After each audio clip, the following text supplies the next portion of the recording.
మనం ధర్మస్థల సౌజన్య కేసు గురించి చాలా వీడియోస్ చూసుంటారు. అండ్ మనం కూడా మాట్లాడాం. మన ఛానల్లో కూడా దాని గురించి సంబంధించినటువంటి వీడియోలు ఉన్నాయి. కానీ ఆ కేసు గెలిచే సందర్భాలు, గెలిచే అవకాశాలు ఎంత శాతం ఉన్నాయి? Not even 1%.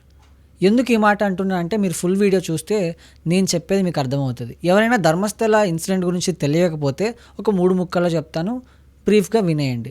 అదేంటంటే ధర్మస్థల ప్లేస్లో ఒక శివాలయం ఉంటుంది, మంజునాథ స్వామి టెంపుల్. ఆ టెంపుల్కి సంబంధించినటువంటి పెద్దలు అక్కడ అన్యాయాలు ఆక్రమాలు చేస్తూ శానిటైజర్ వర్కర్గా వర్క్ చేస్తున్న ఒక అతన్ని, అంటే ఒక పర్సన్ని ఎంచుకొని వీళ్ళు చంపే అమ్మాయిల శవాలు కావచ్చు, లేకపోతే వీళ్ళకి ఎదురొచ్చిన వాళ్ళ శవాలు కావచ్చు, రేపు చేసి మానభంగాలు చేసి అత్యాచారాలు చేసి ఈ శవాలన్నీ నదిలో పడేసేవాళ్ళు. అది కూడా నేత్రావతి నది. చాలామంది హిందువులు ఈ నేత్రావతి నదిని చాలా పవిత్రమైందని అక్కడికి వెళ్ళి పుణ్యస్థానాలు కూడా చేస్తూ ఉంటారు. బట్ ఆ నేత్రావతి నదిలో ఇంతమంది శవాలు, వందల కొద్ది శవాలు, వేల కొద్ది శవాలు ఉన్నాయని చాలామంది తెలియదు. అలా కొన్ని వందల వేల శవాలు ఎవరికి తెలియకుండా ఇన్ని రోజులు, అంటే దాదాపు 30 సంవత్సరాల వరకు అది ఉంటూనే వచ్చాయి. బట్ ఇప్పుడు శానిటైజర్ వర్కర్గా వర్క్ చేసిన వర్కర్ వచ్చి ఇలా ఉంది, ఇలా జరిగింది, ఇంతమంది చనిపోయారు, వాటిని ప్రూఫ్స్ సహా నేను బయట పెడతాను ఇలా చెప్పి మాట్లాడి ఆ విషయం మనందరికీ తెలుసు ఏం జరిగింది తర్వాత అని చెప్పేసి. యాక్చువల్గా ఈ కేసుని ఎవరు హ్యాండిల్ చేస్తారు? అందులో సౌజన్య కూడా ఒకరు. ఈ శానిటైజర్ వర్కర్ ఎవరైతే వీళ్ళు అత్యాచారం చేసి లేకపోతే చంపేసి తీసుకొచ్చి తను పూడ్చిపెట్టమని చెప్తే ఆయన పూడ్చిపెట్టేవాడు అనమాట. ఒకరోజు ఏం జరిగిందంటే శానిటైజర్ వర్కర్గా వర్క్ చేస్తున్న ఎవరైతే శవాలను పూడ్చిపెడుతున్నారో ఆ వ్యక్తి వాళ్ళ ఇంట్లో ఉన్నటువంటి అమ్మాయి మీదే, ఆ టెంపుల్కి సంబంధించినటువంటి పెద్ద మనిషి ఫ్రెండే ఆ అమ్మాయి మీద అత్యాచారం చేశాడు. సో ఇంక ఇవన్నీ భరించలేక ఆ వ్యక్తి ఆ ఊరు వదిలేసి వెళ్ళిపోయిన 11 years తర్వాత మళ్ళీ బయటకు వచ్చి ఇలా అక్కడ ఇంత జరిగింది, ఇంతమంది కొన్ని వందల వేల మంది చనిపోయారని చెప్పేసి మళ్ళీ ఒక స్టేట్మెంట్ ఇచ్చారు.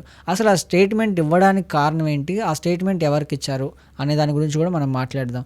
యాక్చువల్గా ఈ కేసుని 2 అడ్వకేట్లు డీల్ చేస్తున్నారు. యాక్చువల్గా ఈ కేసుని ఓజస్వి గౌడ అండ్ సచిన్ దేశ్ పాండ్యా అనే ఈ 2 అడ్వకేట్లు ఈ కేసుని డీల్ చేస్తున్నారు. అండ్ వాళ్ళు ఒక స్టేట్మెంట్ కూడా ఇచ్చారు. ఈ కేసు చాలా కాంప్లికేటెడ్, అందుకోసమనే పబ్లిక్ అవేర్నెస్ కోసం ఈ విట్నెస్ని మీడియా ముందుకు తీసుకొస్తున్నాం. అండ్ విట్నెస్ పేరు కానీ లేకపోతే అక్కడ ఎవరైతే ఇంత దారుణానికి ఒడిగట్టారో వాళ్ళ పేర్లు కానీ మేమేవి బయట పెట్టదలుచుకోవట్లేదు.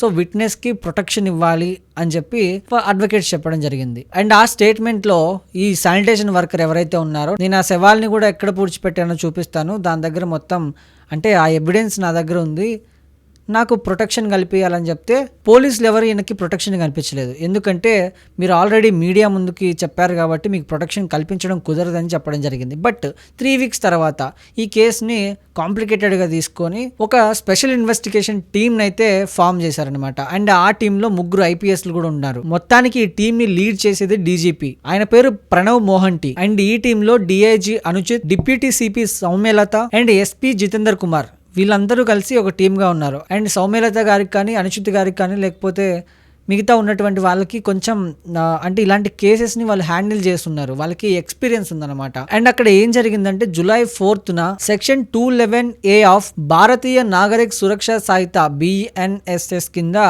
FIR అయితే ఫైల్ చేశారు. అండ్ 7th అంటే 2 days తర్వాత SP ఒక డిక్లరేషన్కి వచ్చాడు. అంటే మాకు ఇలా కంప్లైంట్ వచ్చింది, ఇలా ప్రొటెక్షన్ కావాలని చెప్పి మాకు ఒక అప్లికేషన్ పెట్టుకున్నారని చెప్పి చెప్పడం జరిగింది. అతనికి ప్రొటెక్షన్ ఎప్పుడు ఇస్తారు అని అడిగితే 10th చెప్తామని చెప్పి చెప్పడం జరిగింది అనమాట. బట్ ఇక్కడ షాకింగ్ ఏంటంటే నెక్స్ట్ రోజే ఆయన్ని మెజిస్ట్రేట్ ముందు హాజరవ్వి స్టేట్మెంట్ ఇవ్వాలని చెప్పి చెప్పారు పోలీసులు. Code of civil procedure order 16 ప్రకారం ఏదైనా పర్సన్ ని కోర్టుకి పిలిచే ముందు, అంటే కోర్టుకి వచ్చి స్టేట్మెంట్ ఇచ్చే ముందు సఫిషియెంట్ టైం ఇవ్వాలి. ఎందుకంటే అతను వేరే స్టేట్లో ఉంటున్నాడు కాబట్టి. అండ్ అంతేకాకుండా నేను మొదట్లో చెప్పిన 2 అడ్వకేట్లు కాకుండా మరో అడ్వకేట్ కూడా ఈ కేసులో పురోగతి లేదు, అంటే కేసు ముందుకెళ్ళట్లేదు అని చెప్పేసి చీఫ్ మినిస్టర్కి, హోమ్ మినిస్టర్కి లెటర్ కూడా రాశారు. అండ్ దాని తర్వాత దక్షిణ కన్నడ పోలీసులు 2018 విక్టిమ్స్ ప్రొటెక్షన్ ప్రకారం ఇది లీగల్ అని చెప్పడం జరిగింది. ఇంత జరిగిన తర్వాత 10th ఆయనకి ప్రొటెక్షన్ వచ్చింది. అండ్ 11th ఆయన కోర్టుకు వచ్చి కోర్టులో ఆయన ఆల్రెడీ ఒక మృతదేహాన్ని తీయడం జరిగింది. దానికి సంబంధించినటువంటి ఎముకల్ని కానీ లేకపోతే ఎవిడెన్స్ని కానీ కోర్టుకి సబ్మిట్ చేశాడు. అండ్ స్టేట్మెంట్ కూడా కోర్టుకి ఇచ్చాడు. అండ్ ఆ ఆధారాలు ఏవైతే ఉన్నాయో పోలీసులు అండ్ ఫారెన్సిక్ అధికారులు ఎవరైతే ఉన్నారో వాళ్ళు తీసుకున్నారు. తర్వాత పోలీసులు ఎవరైతే శానిటేషన్ వర్కర్గా పనిచేస్తున్నాడంటే ఆ విక్టిమ్ ఎవరైతే ఉన్నారో, సాక్షి ఎవరైతే ఉన్నారో అతన్ని 4 hours పాటు నోన్ ప్లేస్లో, అంటే తెలిసిన ప్లేస్లో ఈయన్ని విచారించారన్నమాట. అతని దగ్గర నుంచి స్టేట్మెంట్ తీసుకున్నారు. ఇక్కడ మనం గుర్తుపెట్టుకోవాల్సింది ఏంటంటే, విక్టిమ్ ప్రొటెక్షన్ ప్రకారం ఆయన ఉండే ప్లేస్ కానీ, ఆయన ఫేస్ కానీ ఇవన్నీ రివీల్ అవ్వకూడదు. కానీ వీళ్ళు ఆ ప్లేస్ని రివీల్ చేశారంటే నోన్ ప్లేస్లో చేయడం అనేది తప్పు. అండ్ పోలీసులు కూడా ఏదైతే ఆ మృతదేహాలు ఉన్నాయో వాటిని తవ్వడానికి చాలా లేట్ చేస్తున్నారు. అసలు లేట్ ఎందుకు చేస్తున్నారు? ఇలా లేట్ చేయడం వల్లే ఈ కేసుని కరెక్ట్ అని చెప్పేసి పోలీసులే ప్రూవ్ చేస్తున్నారనేసి విక్టిమ్ దగ్గర ఉన్నటువంటి అడ్వకేట్ చెప్పడం జరిగింది. అంటే కేసు ఎవరైతే వేశారో అడ్వకేట్ చెప్పడం జరిగింది. అండ్ నేను ఫస్ట్లో చెప్పినట్టు ఈ కేసు గెలవడానికి 1% కూడా ఛాన్స్ లేదనడానికి ఏంటంటే, మామూలుగా హ్యూమన్ బాడీ అనేది మట్టిలో కప్పెట్టిన తర్వాత ఎన్ని రోజులు భూమిలో ఉంటుంది, ఒకవేళ దొరికిన ఎముకలు లాంటివి దొరుకుతాయి. అండ్ ఈ విక్టిమ్ శానిటైజర్ వర్కర్ ఎవరైతే ఉన్నారో ఆయన ఆ విలేజ్ కానీ ఆ ఊరికి కానీ వెళ్ళి దాదాపుగా 11 సంవత్సరాలు అవుతుంది. ఒకవేళ వెళ్ళినా కూడా అప్పుడున్నలా ఇప్పుడు ప్లేసెస్ ఉండవు, మొత్తం అడవి ప్లేస్ కాబట్టి ఆయన ఇక్కడ తవ్వాల్సింది అంటే ఆయన ఈ పర్టికులర్ ప్లేస్లో తవ్వాల్సింది పోయి పక్కన 2-3 అడుగుల పక్కన తవ్వినా కూడా మృతదేహం కనిపించే అవకాశాలు ఉండవు. సో చాలా కష్టం అవుతుంది. ఒకవేళ ఆయనకి 2 times 3 times అలా 5 times ఛాన్స్ ఇస్తారు పోలీసు వాళ్ళు. ఒకవేళ ఆయనకి 2 times 3 times లేకపోతే 5 times పోలీసులు ఛాన్స్ ఇస్తారు. ఒకవేళ ఆయన కనుక్కోలేకపోతే ఇలా కోర్టుని తప్పుదోవ పట్టిస్తున్నాడని చెప్పేసి రివర్స్లో ఆయన మీద కేసు పెట్టి పోలీసులు లోపలేస్తారు. సో ఈ కేసు గెలిచే అవకాశాలు అనేవి చాలా తక్కువగా ఉన్నాయి. అండ్ ఏ కోర్టుకైనా కావాల్సింది సాక్ష్యాధారాలు. దీనికి ప్రత్యక్ష సాక్షి కానీ లేకపోతే ఎవరైనా అగెనెస్ట్గా వచ్చి కంప్లైంట్ ఇచ్చేవాళ్ళు కానీ వీళ్ళు ఎవరు లేరు.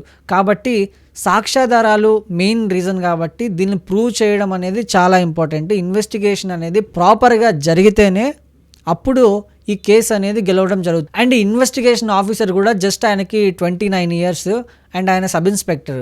ఆయనకి ఎలాంటి ఎక్స్పీరియన్స్ లేదు. అంటే గతంలో ఇలాంటి కేసెస్ ఏమైనా ఆయన చేస్తున్నాడా అంటే లేదు. ఎందుకంటే ఇలాంటి అంటే పెద్ద పెద్ద కేసెస్ నేషనల్ వైడ్గా ఈరోజు పెద్ద వైరల్గా మారిన న్యూస్, పెద్ద వైరల్గా మారిన కేసు, దీన్ని ఇన్వెస్టిగేషన్ చేయాలి, ఇన్వెస్టిగేషన్ ఆఫీసర్గా కూడా ఉండాలి అంటే చాలా ఎక్స్పీరియన్స్ ఉండాలి. ఇలాంటి కేసెస్ ఇంతకుముందు డీల్ చేసి ఉండాలి. కానీ ఆయనకి 29 yearsలో ఏ కేసెస్ డీల్ చేయలేదు కాబట్టి ఆయనకు అప్పగించడం కూడా కరెక్ట్ కాదనిపిస్తుంది. అండ్ దీనికి సంబంధించినటువంటి హయ్యర్ అఫీషియల్స్ కానీ లేకపోతే పెద్ద పెద్ద నాయకులు, ప్రజానాయకులు ఎవరైతే ఉన్నారో వాళ్ళందరూ దీని గురించి మాట్లాడట్లేదు. అండ్ మెయిన్ థింగ్ ఏంటంటే, ప్రతి ఒక్కరూ ఈ వీడియోస్ చూసి హిందూ దేవుళ్ళు, హిందూ టెంపుల్లో ఇట్లా జరిగింది, పూజారులు ఇలా చేశారు, అక్కడ చేసింది పూజారులు కాదు అండ్ వాళ్ళు హిందువులు కూడా కాదు, వాళ్ళు జైన్స్ అనమాట. అండ్ జైన్స్ అయినా హిందువులైనా ఏదైనా ఈ మతాల పిచ్చి ఏంటో నాకు అర్థం కావట్లేదు.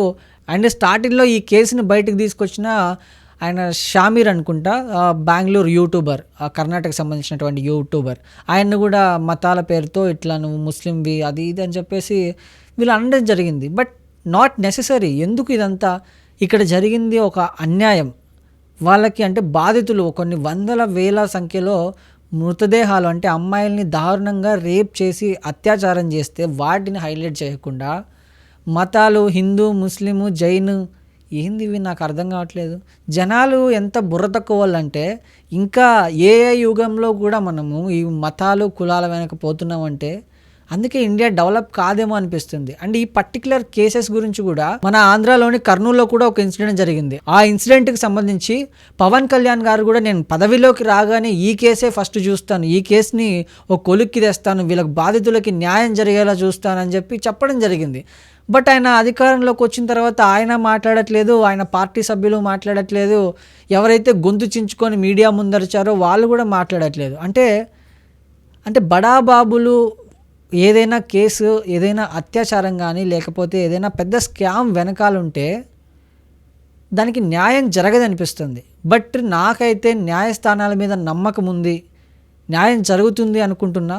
మీ అభిప్రాయం న్యాయం జరుగుతుందా జరగదా అనే దాన్ని కమెంట్ రూపంలో తెలియజేయండి.